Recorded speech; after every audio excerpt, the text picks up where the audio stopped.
ನಕಲಿ ಔಷಧ ಜಾಲದ ವಿರುದ್ಧ ಆರೋಗ್ಯ ಇಲಾಖೆಯಂತೂ ಒಂದು ಸಮರಕ್ಕೆ ಇಳಿದು ಬಿಟ್ಟಿದೆ. ಫೇಕ್ ಮೆಡಿಸಿನ್ಗಳ ಹಾವಳಿ ಹೆಚ್ಚಾಯಿತು ಒಂದು ಕಡೆ, ಮತ್ತೊಂದು ಕಡೆ ಈ ನಕಲಿ ಔಷಧ ಜಾಲದ ವಿರುದ್ಧ ಆರೋಗ್ಯ ಇಲಾಖೆ ಒಂದು ಹೊಸ ಸಮರ ಕಾಲಿಟ್ಟಿದೆ. ನಕಲಿ ಔಷಧ ಜಾಲದ ಬಗ್ಗೆ ಮಾಹಿತಿ ಕೊಟ್ಟು ನೀವು ಬಹುಮಾನವನ್ನ ಗೆಲ್ಲಬಹುದು.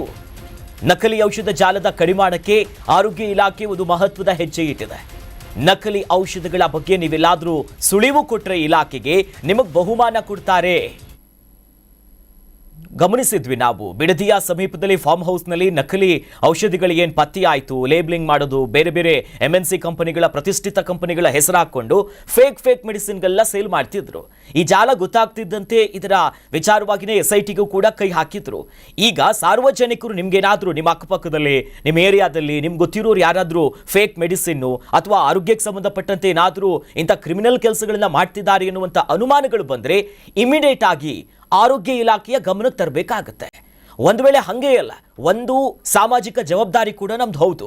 ಎಲ್ಲಾದರೂ ಇಂಥ ಕ್ರಿಮಿನಲ್ ಚಟುವಟಿಕೆ ಆದರೆ ಅದನ್ನ ಸಂಬಂಧಪಟ್ಟಂತ ಇಲಾಖೆ ಅಥವಾ ಪೊಲೀಸರ ಗಮನಕ್ಕೆ ತರೋದು. ಹೀಗಾಗಿ ಇಂಥ ಕೆಲಸ ಆದರೆ ನಿಮ್ಗೀಗ ಬಹುಮಾನ ಕೊಡ್ತಾರೆ. 10,000 ರೂಪಾಯಿಯಿಂದ 50,000 ರೂಪಾಯಿವರೆಗೆ ಬಹುಮಾನವನ್ನ ಅನೌನ್ಸ್ ಮಾಡಿದ್ದಾರೆ. ಡ್ರಗ್ ಕಂಟ್ರೋಲ್ ಬೋರ್ಡ್ಗೆ ನೀವು ಮಾಹಿತಿ ಕೊಡಬೇಕು. ನೀವೆಲ್ಲಾದರೂ ಇಂಥ ವಿಚಾರವಾಗಿ ಮಾಹಿತಿ ಕೊಟ್ಟೋದು ಖಚಿತವಾಗಿದ್ದರೆ ನಿಮಗೆ 10,000ದಿಂದ 50,000 ರೂಪಾಯಿವರೆಗೂ ಬಹುಮಾನ ಗೆಲ್ಲುವಂತ ಒಂದು ಅವಕಾಶ ಇದೆ.